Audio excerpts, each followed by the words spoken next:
Hello students, very very good morning to all of you. बच्चों कैसे हैं आप लोग? So we met again. Students क्या देख रहे थे हम लोग? ईयर लॉन्ग का कोर्स देख रहे थे बायो में। अपनी यूनिट का नाम है बायोलॉजी इन ह्यूमन वेलफेयर। उसका 3rd चैप्टर देख रहे थे, माइक्रोब्स इन ह्यूमन वेलफेयर। देखो इस चैप्टर में मैंने आपको बहुत ज़्यादा नहीं लिखाया है, सिर्फ समझाने का काम किया है, क्योंकि ये चैप्टर बहुत ईजी चैप्टर है, बहुत प्रैक्टिकल पॉइंट ऑफ व्यू से चैप्टर है। और नीट के सिलेबस में मिनिमम 3 क्वेश्चन आते ही आते हैं, 4 भी आ सकते हैं लेकिन 3 तो आते ही आते हैं। इस पूरे चैप्टर में आपको बहुत ज़्यादा कहीं पढ़ने की ज़रूरत नहीं है, बहुत ज़्यादा कोई टफनेस नहीं, बहुत इजीली प्रैक्टिकल रिलेटेड चीज़ें हैं। सिर्फ ध्यान क्या रखना है कि कौन सी चीज़ में कौन सा माइक्रोब यूज़ हो रहा है, क्योंकि ये जो पूरा चैप्टर है किस पे बेस्ड है? माइक्रोब्स इन ह्यूमन वेलफेयर पर, माइक्रोब्स इन ह्यूमन वेलफेयर पर। तो माइक्रोब्स कहाँ कहाँ हमारे लिए बेनिफिटेड हैं, माइक्रोब्स कहाँ कहाँ हमारे लिए बेनिफिटेड हैं, उस चीज़ के बारे में हम इस चैप्टर में पढ़ रहे थे कि माइक्रोब्स दही जमाने में इस्तेमाल होते हैं, माइक्रोब्स चीज़ बनाने में इस्तेमाल होते हैं, माइक्रोब्स केक बेक करने में इस्तेमाल होते हैं, ब्रेड मेकिंग में यूज़ होते हैं, और आपके इंडस्ट्रियल प्रोडक्ट्स में यूज़ होते हैं। जब आपको कमर्शियलाइज लेवल पे, हाई लेवल पे प्रोडक्शन करना है तो अल्कोहल का प्रोडक्शन होता है, एंटीबायोटिक्स का प्रोडक्शन होता है, ठीक है, और ऑर्गेनिक एसिड्स का प्रोडक्शन होता है, एंजाइम्स का प्रोडक्शन होता है, ये सारी चीज़ें हैं। और क्या देखा था हम लोगों ने? और वो यूज़ हो रहा था सीवेज ट्रीटमेंट में, microbes used in sewage treatment. कैसे सीवेज ट्रीटमेंट? देखो, सीवेज का मतलब होता है पॉल्यूटेड वाटर, जो कि हाउस होल्ड एक्टिविटी से, इंडस्ट्रियल एक्टिविटी से, और भी एक्सक्रीटा से, और भी अदर देन ऑर्गेनिक मैटर से यूज होता है, ठीक है। ये सारा मैटर मिलाकर सीवेज कहलाता है। Sewage is polluted water, sewage is polluted water. और हम चाहते हैं कि वाटर वेस्ट नहीं हो, क्योंकि ऑलरेडी वाटर की डेफिशिएंसी हो रही है, हम वाटर रिसोर्सेज को बहुत ज़्यादा तरीके से यूज़ कर रहे हैं। तो हम चाहते हैं कि ये जो पॉल्यूटेड वाटर निकला है इसको डर्ट फ्री कर दो और वापस से इसको यूज़ करो। तो हमें क्या है? ट्रीटमेंट करना है, और ये ट्रीटमेंट माइक्रोब्स करवाते हैं, प्राइमरी ट्रीटमेंट और सेकेंडरी ट्रीटमेंट। प्राइमरी सेकेंडरी में माइक्रोब का रोल सेकेंडरी में आता है, क्योंकि प्राइमरी क्या करते हो आप? बिगर पार्टिकल्स को फिल्ट्रेट करवाते हो और फिर उसको सेडिमेंट करवाते हो। तो जो भी लिक्विड मैटर बचता है आपके पास इफ्लुएंट, आप उसको फिर क्या करते हो? एरेशन टैंक्स में डालकर एरोबिक बैक्टीरिया के अटैक से सारा ऑर्गेनिक मैटर निकलवाते हो, उस पानी को डर्ट फ्री बनाते हो और पैदा करते हो, ठीक है। या जो भी अनपोल्यूटेड वाटर को आप पैदा करते हो, खुद से अनपोल्यूटेड वाटर को क्या करते हो? आप इन्वेंट करते हो, ठीक है। ये सीवेज ट्रीटमेंट की बात थी। आज हम किसके बारे में बात कर रहे हैं? आज हम लोग बात करेंगे, आज हम लोग पूरी कोशिश करेंगे कि along with NCERT PPT exercise ये चैप्टर क्या हो जाए, खत्म हो जाए, क्योंकि 3 टॉपिक आपको बस पढ़ने बाकी हैं। टॉपिक्स में आप खुद एनसीईआरटी की बुक खोल के देखना, बहुत ही छोटा छोटा मेन बातें बताई हुई हैं, ठीक है। उन्हीं को ही डिस्कस करना, क्योंकि हमारा जो सिलेबस है वो प्योरली एनसीईआरटी के बेसिस पे चल रहा है। सबसे पहले हम लोग पढ़ेंगे microbes in biogas production, microbes as bio control agents, और माइक्रोब्स एज बायो फर्टिलाइजर्स, ठीक है। तो पहला टॉपिक पढ़ते हैं, क्या है? Microbes in biogas production. Biogas के प्रोडक्शन में माइक्रोब्स का क्या रोल है?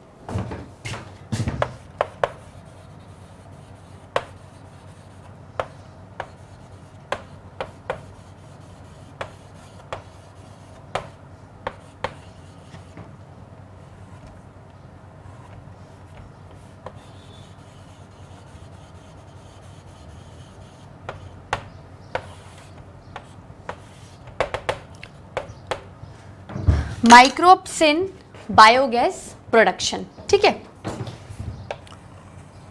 सबसे पहले हम लोग बायोगैस के बारे में पढ़ेंगे। बायोगैस क्या होती है? बायोगैस एक क्या कह सकते हैं, बायोलॉजिकल टर्म है, लेकिन अगर इसे लेमन लैंग्वेज में कहेंगे तो हम इसे गोबर गैस कहेंगे, ठीक है। बायोगैस इज गोबर गैस। और ये जो गैस है ये एक बहुत ही यूजफुल प्रोडक्ट है हमारे लिए, बहुत ही यूजफुल गैस है। कैसे? देखो, बायोगैस, जैसे मैं अगर आपको इसके यूजेस इनिशियली बता दूंगी तो आपको समझ में आ जाएगा कि बायोगैस क्या है। बायोगैस एक गोबर गैस है। गोबर का मतलब क्या होता है? गोबर क्या कहते हैं हम लोग? Excreta of cow, excreta of cattle, जो भी waste matter, faecal matter, stools के फॉर्म में काउ एंड कैटल्स निकालते हैं, आप उन्हें काउ डंग बोलते हो, गोबर। अब आप उस गोबर को गैस बनाने में इस्तेमाल कर रहे हो। मेरी बात आपको समझ में आ रही है कि वो जो गोबर काउ निकाल रही है, जो एक्सक्रीटा ऑफ कैटल है, आप उसे लेकर गैस प्रोड्यूस कर रहे हो। तो जरूर आप उस गोबर में कोई ना कोई बैक्टीरिया की एक्टिविटी करवाओगे। आप एनारोबिक बैक्टीरिया की एक्टिविटी करवाओगे, मतलब गैस के अंदर आप विदाउट ऑक्सीजन कोई एक्टिविटी करवाओगे और क्या प्रोड्यूस करोगे? गैस। ठीक है, ये जो गोबर गैस होती है, जो बायोगैस होती है, इसके अंदर मीथेन होता है, मीथेन नाम की गैस होती है, CH4, और CO2 नाम की गैस भी होती है। ठीक है, और एक कॉन्सेप्ट और आएगा जिसे मैं ओवरऑल बता देती हूँ, मीथेनोजेंस। मीथेनोजेंस का मतलब क्या होता है? ऐसे ऑर्गेनिजम्स जो मीथेन के प्रोडक्शन में यूजफुल है। मीथेनोजन मतलब मीथेन का प्रोडक्शन, मीथेनो मतलब मीथेन, जन मतलब प्रोडक्शन। तो ये ऐसे माइक्रोब्स होते हैं, ये ऐसे एनारोबिक बैक्टीरियाज होते हैं जो कि मीथेनोजेंस की तरह बिहेव करते हैं और प्रोडक्शन में हेल्प करते हैं। ये क्या करते हैं? गोबर गैस में देखो क्या होता है, आपकी बुक में एक डायग्राम दे रखा है, आप बुक खोलो। मैं काम करती हूँ, पहले मैं एक बार NCERT की रीडिंग मार लेती हूँ, फिर मैं आपको समझाती हूँ। देखो, बायोगैस का प्रोडक्शन बायोगैस प्लांट में होता है। इसका डायग्राम बनाने की कोई ज़रूरत नहीं है, एज इट इज़ बुक में दे रखा है। देखो, इसमें आपके दे रखा है डंग एंड वाटर। डंग का मतलब क्या होता है? डंग मतलब गोबर, जो काओ एक्सक्रीटा निकालती है। उस डंग को क्या करते हैं भाई? वो डंग तो काफ़ी हैवी होगा, उसको लिक्विड फॉर्म में कन्वर्ट करने के लिए, उसको यूजेबल फॉर्म में कन्वर्ट करने के लिए आप डंग को क्या करते हो? वाटर में मिक्स करते हो और उसका एक मिक्सचर, पेस्ट बनाते हो। उस पेस्ट को स्लरी कहते हैं। यहाँ से आप क्या करते हो? स्लरी को एंटर करवा देते हो। अब क्या है, आपने ये स्लरी को क्या किया? एंटर करवा दिया। इसके अंदर क्या है? एक्टिविटी स्टार्ट होगी एनारोबिक बैक्टीरिया की, क्योंकि ऑक्सीजन की एंट्री नहीं हो रही है। तो एनारोबिक बैक्टीरिया क्या करेंगे? ये तैयार करेंगे इसको, इसमें एक्टिविटी करेंगे और बायोगैस का प्रोडक्शन कर देंगे। बायोगैस में कौन सी गैसेस बनेंगी? सबसे अहम गैस CH4, दूसरी CO2। उसके बाद यहाँ पर दे रखा है गैस होल्डर। गैस होल्डर मतलब यहाँ पर गैसेस बनती जाएंगी, होल्ड होती जाएंगी, और जब आपको गैस यूज करनी है तो गैस का ये ऊपर से आउटलेट आपको दे रखा है। आप इस आउटलेट को खोलो और गैस को बाहर निकाल लो। ठीक है, उसके बाद दे रखा है स्लज। उसके बाद क्या दे रखा है? स्लज, और ये है डाइजेस्टर। डाइजेस्टर का मतलब क्या होता है? जो डाइजेस्ट करेगा, जो आपका जो स्लरी है, काउडंग में जो आपने वाटर मिक्स किया है, उसके अंदर एनारोबिक बैक्टीरिया का इन्वॉल्वमेंट करके उसके ऑर्गेनिक मैटर को क्या करेगा? डाइजेस्ट करेगा। जो थोड़ा बहुत मैटर बच जाएगा उसको साइड में करके गैस को गैस होल्डर में भेज देगा। ठीक है, और जो भी अनडाइजेस्टेड मैटर बच जाता है, ठीक है, जैसे आपने ये स्लरी बनाई, एनारोबिक बैक्टीरिया, मान लो कोई ऐसा पार्ट है स्लरी का जो कि डाइजेस्ट नहीं हो पा रहा है, तो वो किस में चला जाएगा? स्लज में चला जाएगा। किस में चला जाएगा? स्लज में चला जाएगा। स्लज का मतलब क्या होता है कि आपका जो स्लरी है उसमें भी कुछ अमाउंट अनडाइजेस्टेड मैटर के रूप में बच गया। तो इस स्लज को क्या करते हैं? नए सिरे से गोबर काउडंग मानते हैं। बस जैसे आपने काउडंग डाला, पानी मिक्स किया, ठीक है, आपने एनारोबिक बैक्टीरिया की अवेलेबिलिटी कराई और आपका क्या है? गैस बनने लगी। गैस क्या है? गैस होल्डर में जाती गई, फिर आप उसको आउटलेट से क्या कर रहे हो? बाहर निकाल रहे हो। ठीक है, बाहर निकालने के बाद जितनी गैस बन गई बन गई। अब मान लो स्लरी के अंदर और एनारोबिक बैक्टीरिया की एक्टिविटी नहीं हो पा रही है, वो नहीं डाइजेस्ट कर, तो अभी भी वो एक टाइप का स्लरी बच गया। वो स्लरी क्या है? एक तरीके से स्लज की फॉर्म में हेल्प करता है। स्लज का मतलब क्या है? आप वापस से उसको नए सिरे से काउडंग मान सकते हो, वापस से वाटर डाल के, स्लरी डाल के उसको इनिशियली काम स्टार्ट करवा सकते हो। मतलब ऐसा नहीं है कि आपने जो मैटर बच गया उसे फेंक दिया, आप उसे रीयूज करके वापस से मीथेन गैस और CO2 बना सकते हो। ठीक है, तो मैं इसकी एक बार रीडिंग मार लेती हूँ, क्या दे रखा है। देखो, biogas is a mixture of gases. Biogas क्या है? मिक्सचर ऑफ गैसेस है, कंटेनिंग प्रीडोमिनेटली मीथेन। जैसे बायोगैस के अंदर मीथेन भी है, CO2 भी है, तो सबसे ज्यादा अमाउंट में कौन सी गैस है? मीथेन है, CH4। Produced by the microbial activity which may be used as a fuel. You have learned that microbes produce different types of gaseous end products during growth and metabolism. ठीक है. The type of the gas produced depends on the microbes and organic substrate they utilize. ठीक है. Certain bacteria grow anaerobically, produce large amount of methane. ठीक है. चलो.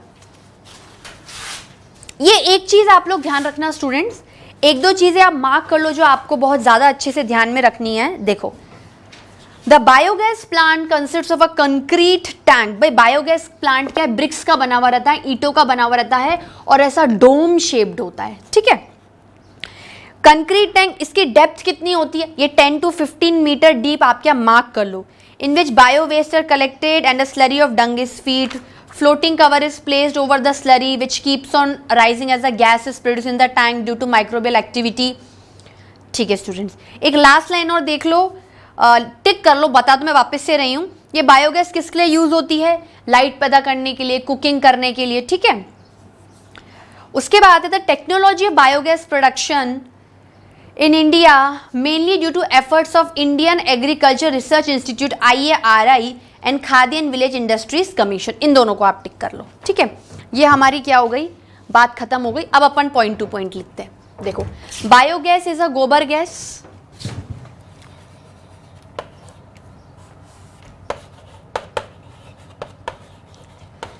Act as a fuel.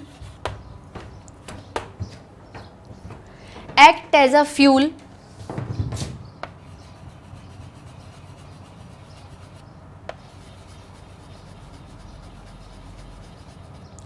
Act as a fuel. ठीक है. उसके बाद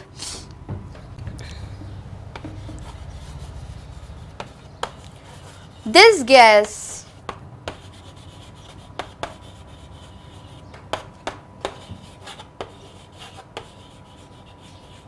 is mixture of gases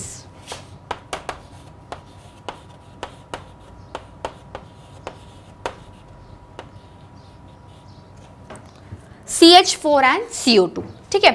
CH4 क्या है, methane. This gas is mixture of gases, फिर आप कह सकते हो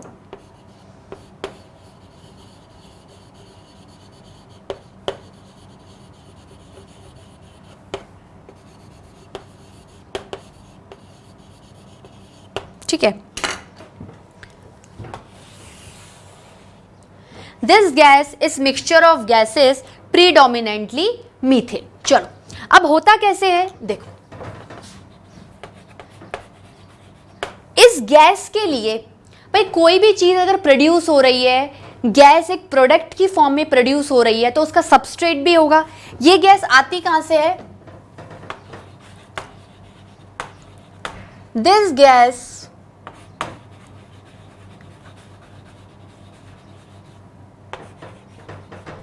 this gas is produced by cow dung. ठीक है. This gas is produced by cow dung. This gas is produced by cow dung. Cow dung मतलब excreta of cow. ठीक है.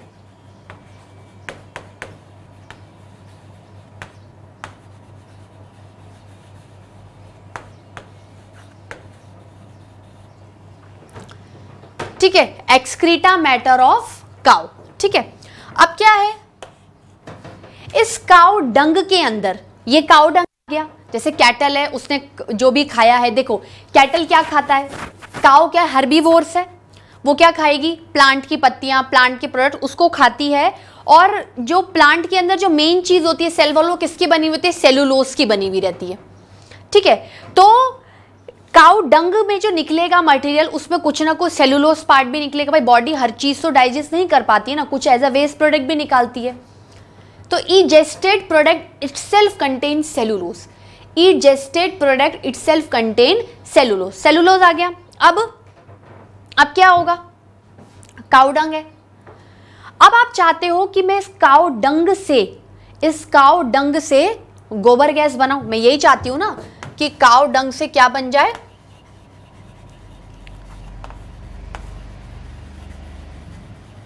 गोबर गैस और बायोगैस. गोबर गैस और बायोगैस।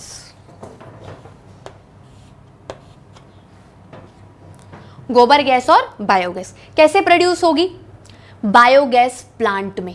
ये जो काऊ डंग है ये एक तरीके से सबस्ट्रेट बिहेव कर रहा है। ये क्या है आपके लिए? सबस्ट्रेट है ना।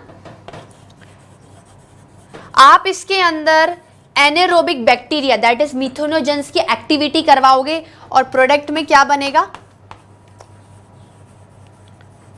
प्रोडक्ट में क्या बनेगा? प्रोडक्ट में गोबर गैस बनेगी। ठीक है,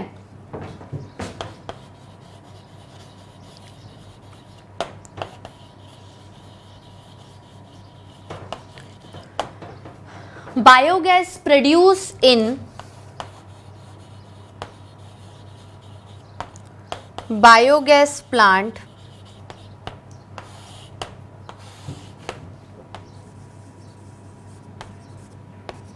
ठीक है। प्लांट का मतलब क्या है? बहुत सारी चीजों का बना हुआ है, कुछ कंपोनेंट्स हैं, ठीक है, कुछ पार्ट्स होंगे जिनके बारे में आपको स्टडी करना है। देखो ये जो बायोगैस प्लांट होता है ये क्या है? डोम शेप्ड होता है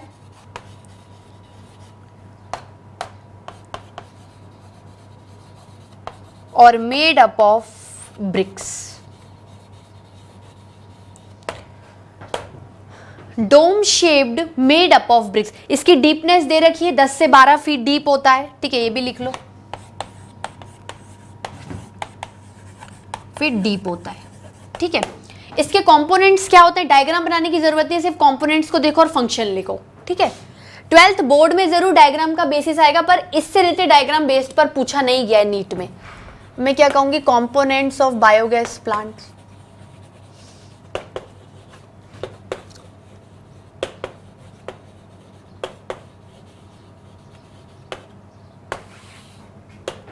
कंपोनेंट्स ऑफ बायोगैस प्लांट।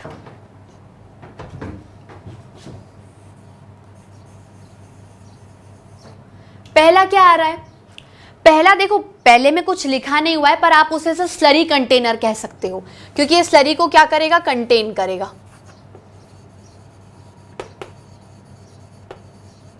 ठीक है,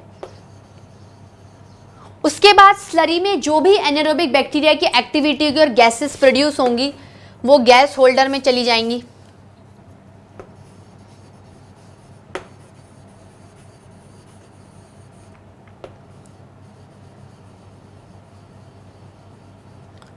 स्लरी कंटेनर, गैस होल्डर और गैस होल्डर के बाद क्या आएगा? इससे रिलेटेड होता है डाइजेस्टर।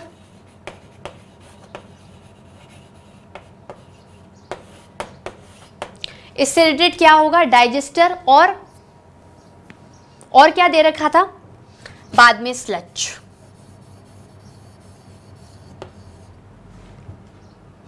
ठीक है, अब हम क्या करते हैं? इसकी वर्किंग पढ़ते हैं।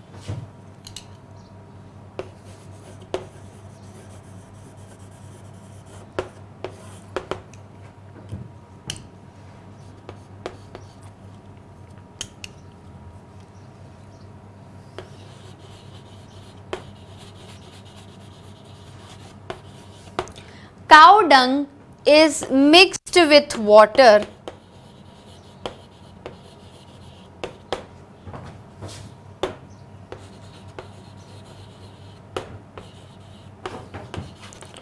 to form a mixture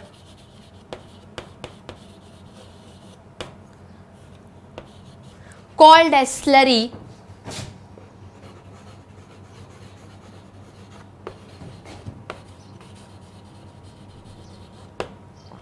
cow dung is mixed with water to form a mixture called as slurry।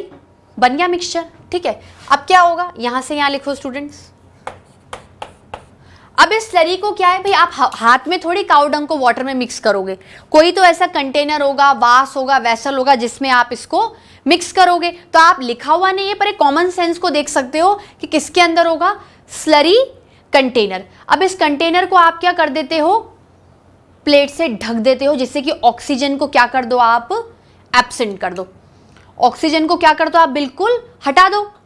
तो क्या होगा? एनारोबिक बैक्टीरिया की एक्टिविटी स्टार्ट हो जाएगी और क्या होगा? गैसेस का प्रोडक्शन होगा। जो कि किसके अंदर आ जाएंगे, गैस होल्डर के अंदर। जब भी हमें गैस होल्डर से गैस चाहिए, आप गैस का आउटलेट यूज कर सकते हो। ठीक है बच्चों, बात समझ में आई, बात क्लियर हुई। चलो अब क्या होगा, cow dung is mixed with water to form a mixture called a slurry.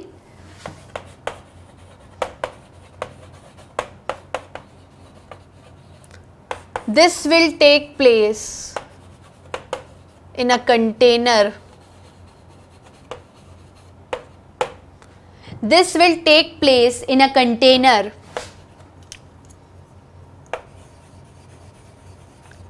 called as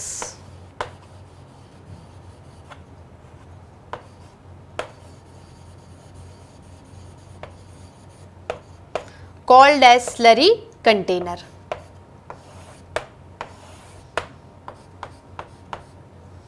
called a slurry container. ठीक है, अब क्या है,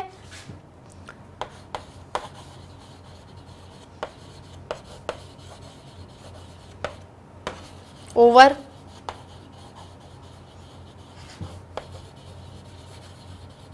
place a plate over a slurry container to devoid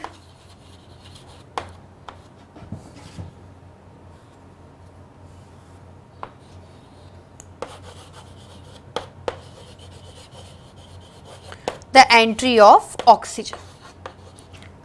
ठीक है, अब देखो जैसे एक कंटेनर है, इसमें आपने काउडंग और वाटर को मिक्स करके ऐसा कुछ सेमी सॉलिड प्लेस स्लरी बना लिया। अब आपने क्या किया, इसकी प्लेट ढक दी, इसको क्या है ढक दिया। ढकने का मतलब क्या है, ढकने का मतलब है कि आप ऑक्सीजन की एंट्री क्या करोगे, इसमें आने नहीं दोगे, -O2। तो क्या हो जाएगा, एनारोबिक बैक्टीरिया का रोल आ जाएगा। एनारोबिक बैक्टीरिया क्या होने जाएंगे, ग्रो करने लग जाएंगे और इसको खाने लग जाएंगे। एक्चुअली एनारोबिक बैक्टीरिया एक तरीके से मिथेनोजेंस ही हैं, क्योंकि इनकी एक्टिविटी से क्या प्रोड्यूस होगा, मीथेन गैस। ठीक है, तो should I rub this portion.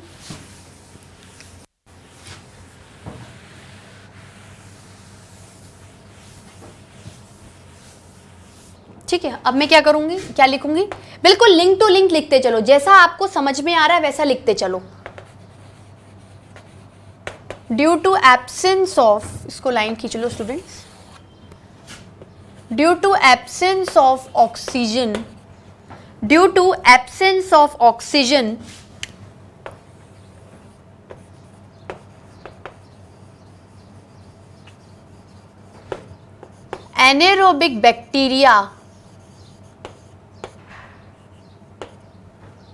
anaerobic bacteria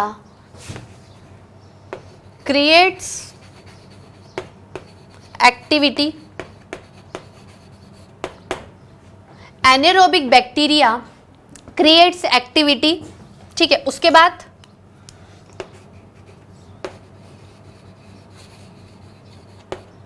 digest the cow dung, digest the cow dung,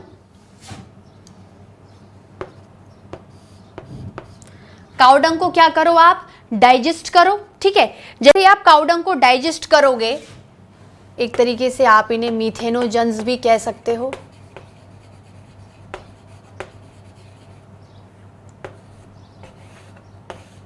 ठीक है, digest the cow dung, produce gaseous mixture. एक गैस नहीं होगी, एक से ज्यादा गैसेस प्रोड्यूस होंगी, क्योंकि आप किसी चीज को मिक्सचर करोगे, मिक्स करोगे तो दो चीजों को ही मिक्स करोगे ना। Produce gaseous mixture that is CH4 and CO2, जिसमें ज्यादा कॉन्सेंट्रेशन किसका प्रोड्यूस होता है, CH4 का। ज्यादा कॉन्सेंट्रेशन किसका होता है, CH4 का। ठीक है, ज्यादा कॉन्सेंट्रेशन किसका होता है, मीथेन का, CH4 का। ठीक है, अब ये प्रोड्यूस हो गया, अब इधर आ जाओ, शुड आई रब दिस। ये क्या है, सारे आउटलेट हैं या ये जो भी कनेक्शंस हैं ना, जुड़े हुए हैं। कैसे होंगे देखो, जैसे ये आपका स्लरी कंटेनर, ये किससे जुड़ा हुआ होगा, गैस होल्डर से, फिर गैस होल्डर में आउटलेट होगा। ठीक है, फिर जो मैटर बच गया जो इसमें डाइजेस्ट नहीं होगा वो स्लरी में चला जाएगा, ठीक है। और कहीं ना कहीं इससे रिलेटेड डाइजेस्टर भी होगा। डाइजेस्टर मतलब जो आपके एनारोबिक बैक्टीरियाज के लिए अवेलेबिलिटी करवा रहा है। भाई आपने ढक्कन बंद कर दिया,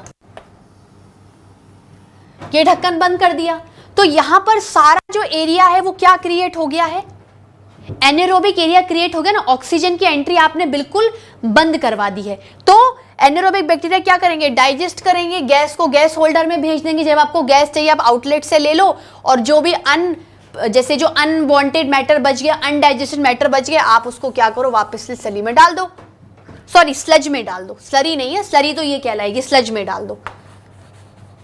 स्लज क्या है, एक कंटेनर है, एक ऑप्शन है जिसमें आप अनडाइजेस्टेड स्लरी को लोगे और फिर अगेन आप इसको क्या कर सकते हो, रीयूज करके और मीथेन को। भाई आप फेंक क्यों रहे हो, जो नहीं डाइजेस्ट हुआ वो सेकेंड टाइम डाइजेस्ट हो जाएगा। भाई हो सकता है ना कि एनारोबिक बैक्टीरिया से एक लिमिट तक ही काम करेंगे, आपने काउ डंग बहुत ले ली है या उनकी एक्टिविटी बहुत सारी कंडीशंस पे नहीं हो पाती है, ठीक है। तो ये हो गया produce gaseous mixture.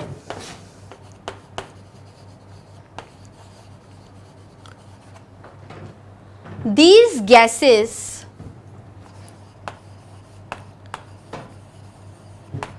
will enter into gas holder.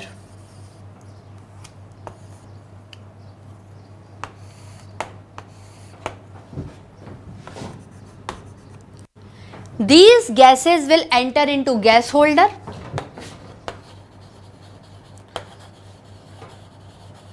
Gas holder has a outlet.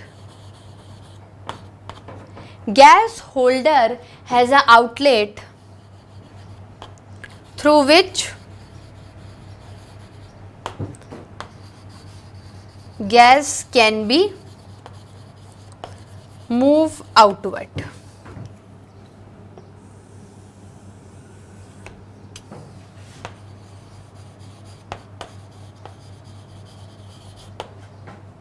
Gas can be move outward, ठीक है। उसके बाद क्या होगा, still undigested slurry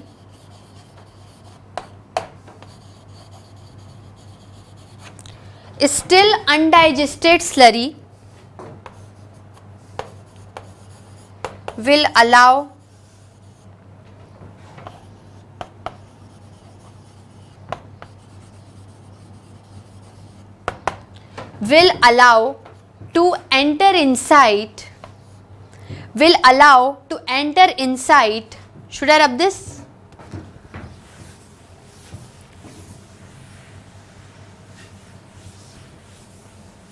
Will allow to enter inside a container called sludge, ठीक है।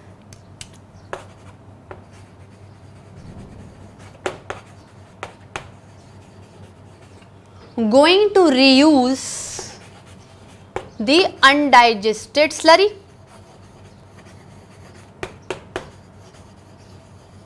ठीक है। आप स्लरी को वापस यूज करो, वापस से प्रोसीजर चलो, वापस से आपको मीथेन CO2 बन जाएगी। अब फायदा क्या है, ये जो काम हम कर रहे हैं, हमने इतना बायोगैस प्लांट के बारे में पढ़ा, ये प्रोसीजर पढ़ रहे हैं, इसका फायदा क्या है, बायोगैस के प्रोडक्शन का यूजेज क्या है, ठीक है।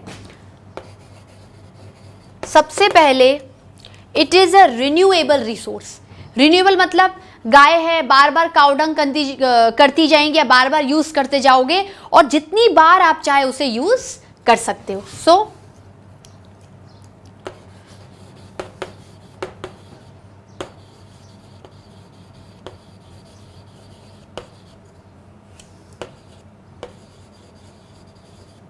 It is a renewable resource.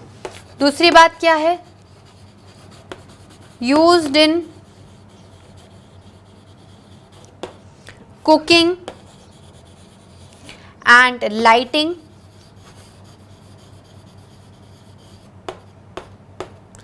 Used in cooking and lighting, ठीक है। और और किस तरीके से यूज करते हैं, ये पॉल्यूशन फ्री है, किसी भी तरीके का पॉल्यूशन नहीं करे, कोई एयर पॉल्यूशन नहीं, कोई सॉइल पॉल्यूशन नहीं। और काऊ डंग तो एक तरीके से बहुत अच्छा मैन्योर कंपोस्ट होता है।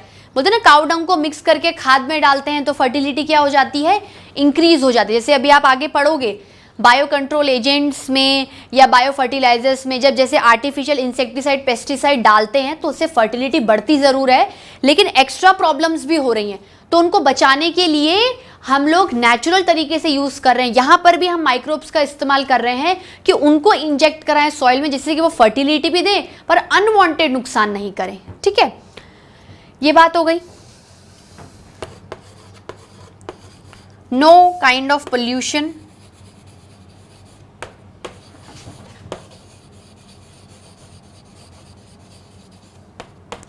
Know kind of pollution. ठीक है बच्चों, इतना नोट डाउन करो, फिर आगे देखते हैं।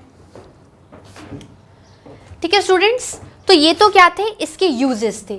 अब इसके थोड़े से डिसएडवांटेजेस क्या हैं। देखो, चीजों के एडवांटेजेस भी होंगे तो डिसएडवांटेजेस भी होंगे, वो लोग हम लोग देख लेते हैं। Should I rub this? Disadvantages में क्या है कि ये प्रोसीजर बहुत ज्यादा एफिशिएंट नहीं है। मतलब कोई बहुत ज़्यादा अमाउंट में गोबर गैस नहीं बन रही है, ठीक ठाक अमाउंट में बन रही है। जैसे ये तब यूज़ करते हैं जैसे रूरल एरियाज़ है, वहाँ पर कोई अभी टेक्नोलॉजी नहीं है या आप बहुत सी चीज़ें इंस्टॉल नहीं कर रहे हो, तो आपने एक छोटा सा बायोगैस प्लांट बना लिया जिसमें आप कैटल का डंग लेकर बायोगैस पैदा कर रहे हो और लाइटनिंग एंड कुकिंग की मदद कर रहे हो। ठीक है, तो कहने का ये मतलब है कि ये प्रोसीजर अच्छा है पर बहुत ज़्यादा एफिशिएंट नहीं है। दूसरी बात क्या है कि कभी कभार CH4 और CO2 के साथ कुछ ऐसी अदर गैसेस भी प्रोड्यूस होती हैं जो इस बायोगैस प्लांट का जो मेटल है उसको क्या करती है, कोरोड कर देती है, जंग लगा देती है, अगर टाइम टू टाइम इसकी मेंटेनेंस नहीं हो। दूसरी बात, हर जगह पर हर लोकेशन पर आप बायोगैस प्लांट को नहीं बना सकते हो। कुछ कुछ होती है लिमिटेशंस किसी एरिया की कि आप हर जगह बायोगैस प्लांट को क्रिएट नहीं कर सकते हो। ठीक है, तो कैसे कहूंगी, डिसएडवांटेजेस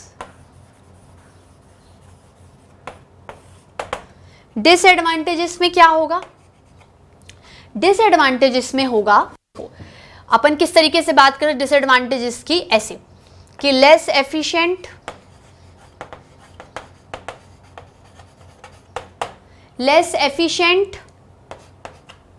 और cannot be constructed at every place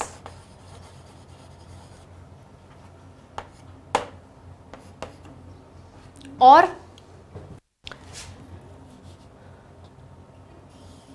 some other gases are also released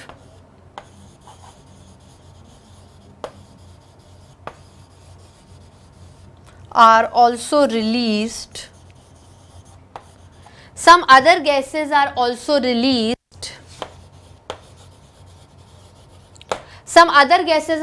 released which corrode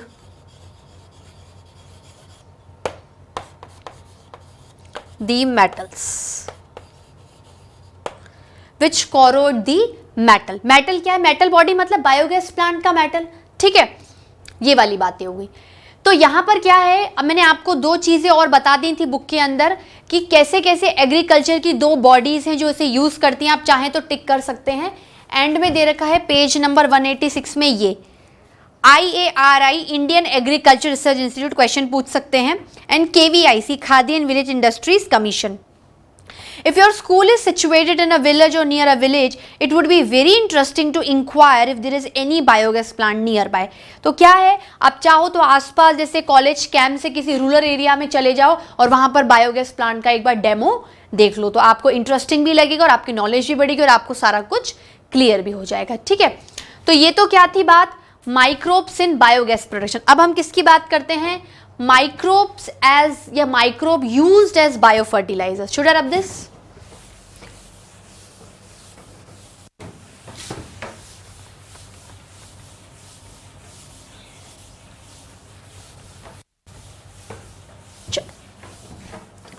क्या है हेडिंग का नाम,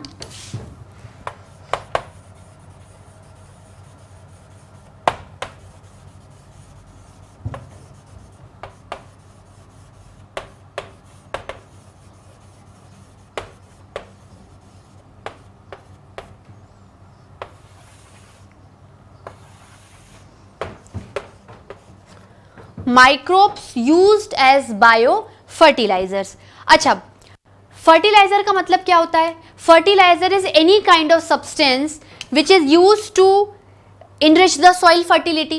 भाई जैसे सॉइल है, अगर सॉइल में दुनिया भर के अच्छे न्यूट्रिएंट्स होंगे, वो फर्टाइल रहेगी, पैदावार के लिए उसके पास सारे अच्छे इंग्रेडिएंट्स हैं, तो आप किसी भी क्रॉप को किसी भी टाइम पर उस सॉइल में होकर अच्छी पैदावार ले सकते हो। ठीक है, अब फर्टिलाइजर्स क्या होते हैं?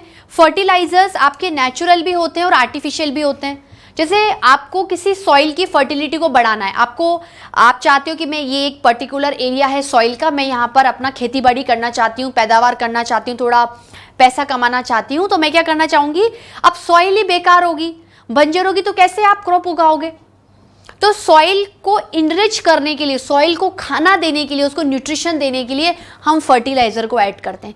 फर्टिलाइजर नेचुरली भी हो सकते हैं, आर्टिफिशियली भी। ठीक है, नेचुरली मतलब जैसे आपके घर में वेजिटेबल्स के टुकड़े बच जाते हैं, ठीक है, आपके फ्रूट्स के छिलके बच जाते हैं, काऊ डंग बच गया, ठीक है, तो आप क्या करो, इसको घर में मिक्स करके सॉइल में डाल दो।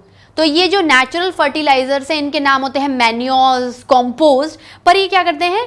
नेचुरली, मतलब ये छोड़ देंगे, जैसे सॉइल में आपने डाल दिया तो धीरे धीरे धीरे धीरे सॉइल के अंदर जो डीकम्पोजर्स होते हैं वो उसे डीकम्पोज करते हैं, डिग्रेड करते हैं, उस ऑर्गेनिक मैटर को डाइजेस्ट करते हैं और उसमें से इनऑर्गेनिक मैटर निकालकर सॉइल को दे देते हैं। अब जैसे एग्जाम्पल होता है कि प्लांट्स की ग्रोथ के लिए नाइट्रोजन की बहुत बड़ी आवश्यकता होती है, पर नाइट्रोजन तो गैसियस फॉर्म में, एटमॉस्फेयर में है, आप उसको सॉइल में कैसे फिक्स करोगे? तो नाइट्रोजन फिक्सिंग बैक्टीरिया का नाम आपको पता है? एक राइजोबियम बैक्टीरिया होता है जो कि लेग्यूमिनस प्लांट के अंदर जो नोड्यूल्स, गांठें निकली रहती हैं, उसके अंदर मौजूद होता है। ठीक है, लेग्यूमिनस प्लांट की नोड्यूल्स के अंदर वो राइजोबियम बैक्टीरिया प्रेजेंट रहता है। वो क्या करता है? एटमॉस्फेरिक नाइट्रोजन को लेकर उसको सॉइल में फिक्स कर देता है और सॉइल को क्या कर देता है? नाइट्रोजन से इनरिच कर देता है। ठीक है, और आप देख लो साइनोबैक्टीरिया। साइनोबैक्टीरिया भी क्या करता है? जैसे आपके सॉइल के अंदर जो ऑर्गेनिक मैटर होता है उसको डिग्रेड करके सॉइल को फर्टिलिटी प्रोवाइड करता है। Example Anabaena nostoc. और जैसे आपके एल्गी और फंजाई एक सिम्बायोटिक एसोसिएशन है जो कि एक लाइकन की फॉर्म में शो होता है। तो एल्गी और फंजाई कैसे रहते हैं कि जैसे कोई वुड है, वुड पर मॉइस्चर है, वहां पर फंगस ग्रो कर गया, उसके साथ एल्गी आके बैठ गई। फंगस क्या करता है? या आप एक प्लांट ले लो, हायर प्लांट्स की रूट्स के साथ अगर आप फंगस का, देखो एल्गी और फंजाई का नहीं, सॉरी, एल्गी और फंजाई का आप मत लो, आप फंजाई का हायर रूट से ले लो। तो फंगस क्या करते हैं? सॉइल से फॉस्फोरस को लेते चलते हैं, सॉइल से क्या करते हैं? फॉस्फोरस को एब्जॉर्ब करते हैं और रूट्स को दे देते हैं। रूट से फॉस्फोरस निकल के प्लांट को क्या कर देता है? इनरिच कर देता है। ठीक है, फंगस एल्गी का तो अलग एसोसिएशन है, हम तो यहाँ पर माइकोराइजा एसोसिएशन की बात कर रहे हैं। फंगस का एसोसिएशन आपके रूट्स ऑफ हायर प्लांट्स के साथ। ठीक है, या आप एक तरीके से फंगस एल्गी का एसोसिएशन भी देख सकते हो, पर वो यहाँ पर फिट नहीं होता। भाई एल्गी खाना बना के फंगस को दे रही है, फंगस न्यूट्रिएंट एल्गी को दे रहा है, पर वहां पर कोई सॉइल का रिलेशन नहीं है। पर यहाँ पर क्या है? जो रूट्स ऑफ हायर प्लांट्स होते हैं, जो सॉइल के अंदर रहती हैं, उन पे क्या होता है? फंगस आता है। फंगस सॉइल से फॉस्फोरस को एब्जॉर्ब करने की क्षमता रखता है क्योंकि उसमें एसिमिलेटरी एब्जॉर्प्टिव पावर होती है और रूट को दे देता है। तो एक तरीके से हमारे माइक्रोब्स बायो फर्टिलाइजर्स की तरह यूज करें। माइक्रोब मतलब लिविंग ऑर्गेनिज्म, बायो, और किसकी तरह एक्ट करेंगे? फर्टिलाइजर। मतलब अगर आप इन्हें डाल दोगे सॉइल के अंदर तो सॉइल की फर्टिलिटी क्या हो जाएगी? बढ़ जाएगी, क्योंकि ये सॉइल को वो सारे एप्रोप्रिएट न्यूट्रिशन देंगे जिसकी वजह से सॉइल क्या करेगी? फर्टाइल हो जाएगी। ठीक है, क्या कह सकते हैं?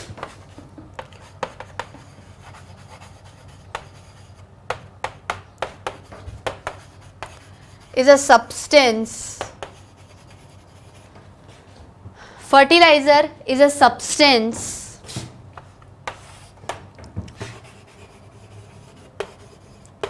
used to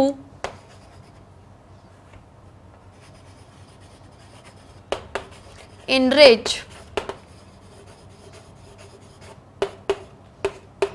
the fertility of soil, is a substance used to enrich the fertility of soil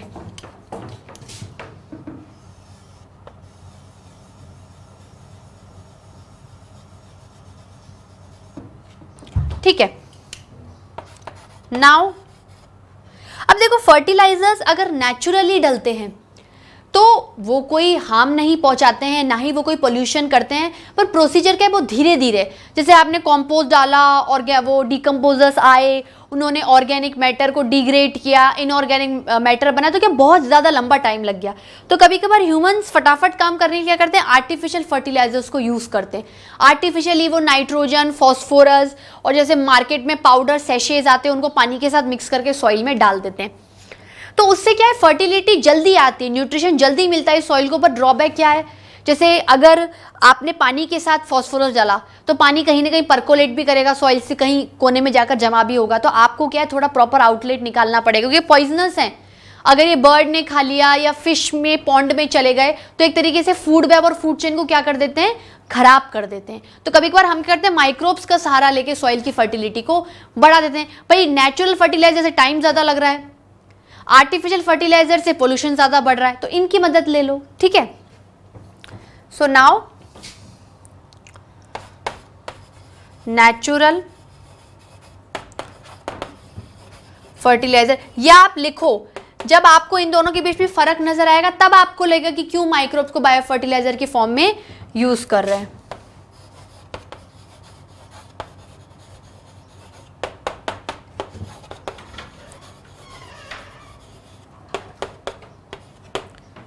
natural fertiliser, artificial fertiliser, ठीक है। टाइम टेकिंग और इनसे पोल्यूशन हो रहा है। Should I rub this portion students, should I rub it?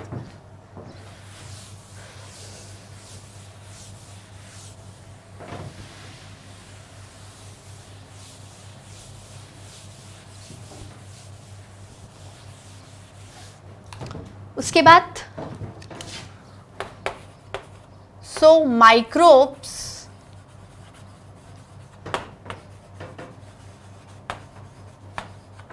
Microbes used as a fertilizer किन किन तरीकों से फर्टिलाइजर्स की फॉर्म में यूज कर सकते हैं, देखो। एग्जाम्पल, राइजोबियम बैक्टीरिया,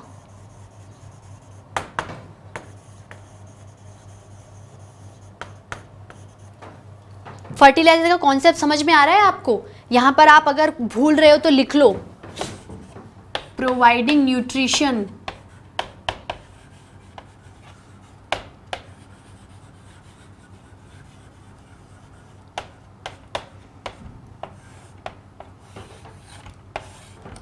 ठीक है। न्यूट्रिशन का मतलब न्यूट्रिएंट्स प्रोवाइड करना, और मेनली कौन से न्यूट्रिएंट्स जरूरी होते हैं, NPK, nitrogen, phosphorus and potassium, और भी अदर तरीके के न्यूट्रिएंट्स हमारे सॉइल को क्या होते हैं, जरूरी होते हैं। ये आपके थोड़ा सही लिख लो।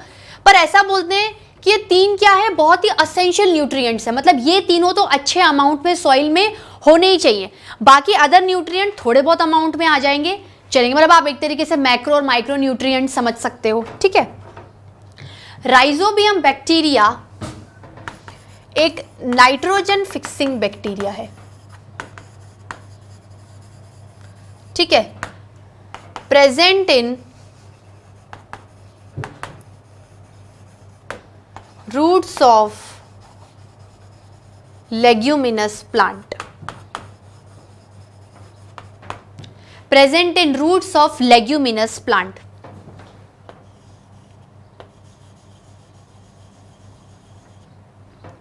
ठीक है। अब क्या है,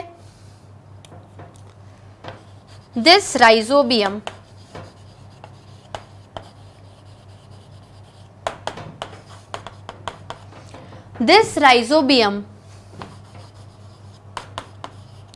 फिक्स दी नाइट्रोजन जो कि एटमॉस्फेयर में है, this rhizobium fix the nitrogen के एटमॉस्फेयर में है इनटू द सॉइल, ठीक है। तो N मिल गया, N नाम का जो न्यूट्रिएंट है वो इस माइक्रोब ने अवेलेबल करवा दिया ना सॉइल को, तो act as a bio fertilizer, ठीक है। उसके बाद माइकोराइजा,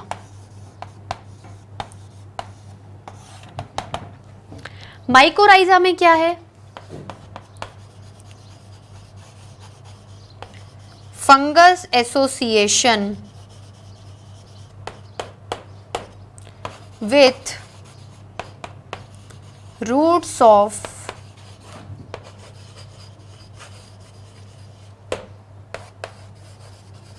higher plants. ठीक है, शुड आई रब कर दूं ना बच्चों? रूट्स ऑफ हायर प्लांट्स, ठीक है। हायर प्लांट्स मतलब डेवलप प्लांट्स, जिम्नोस्पर्म, एंजियोस्पर्म। तो फंगस क्या करता है? फंगस एब्जॉर्ब्स, भाई ऐसे रूट्स पड़ी हुई हैं लेकिन वो फास्फोरस को इस्तेमाल नहीं कर पा रही हैं, तो फंगस क्या करता है? इस्तेमाल करवाने में आपको क्या करता है स्टूडेंट्स? मदद करता है, ठीक है। चलो इसको लिखते हैं, फंगस एब्जॉर्ब्स फास्फोरस। सही कर स्टूडेंट्स, इसको वापस से लिख रही हूं मैं।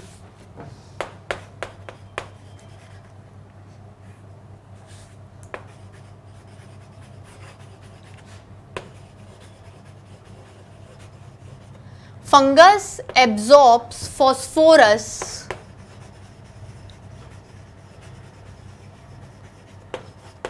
From soil. Fungus absorbs phosphorus from soil and supply it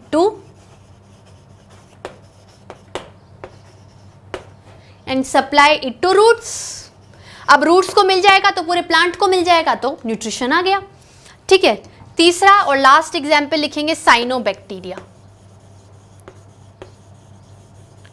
ये भी बहुत सारे न्यूट्रिशंस को या न्यूट्रिएंट्स को फिक्स करके क्या करता है? आपके प्लांट और सॉइल को प्रोवाइड करता है। ज्यादा क्वेश्चन लिखना है, बस एग्जाम्पल में लिख लो। एनाबीना नोस्टॉक, ठीक है स्टूडेंट्स। तो ये बात हुई। आज का लेक्चर में यही ओवर करती हूँ स्टूडेंट्स, ठीक है। नेक्स्ट लेक्चर में आएंगे, आज नहीं खत्म कर पाए लेक्चर, नेक्स्ट लेक्चर में हम लोग इस लेक्चर को खत्म कर लेते हैं। थोड़ा सा है, छोटा लेक्चर होगा बहुत। नेक्स्ट में हम लोग पढ़ेंगे कि how microbes behaves as bio control agents, ठीक है। 5 मिनट का पूरा क्विक रिवीजन लेंगे इसका। मैंने आपको कहा था ना कि कौन सा माइक्रोब कहाँ यूज होगा, सिर्फ यही याद रखना है, और एनसीईआरटी की पीपीटी एक्सरसाइज, ठीक है स्टूडेंट्स। आज के लिए इतना ही, थैंक यू सो मच।